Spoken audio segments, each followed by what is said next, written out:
Pagka mainit na yung kawali, ilagay na natin yung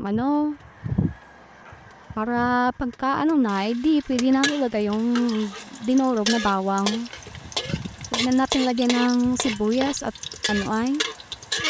mahal ang sibuyas, kaya tawang na lang. Pagka na, edi pwede na natin ilagay ang kaunting ayan, halo-haloin lang ng konti para tapos pagkapuan, ilagay na yung bilate na konting mekos-mekos lang yan at kinamay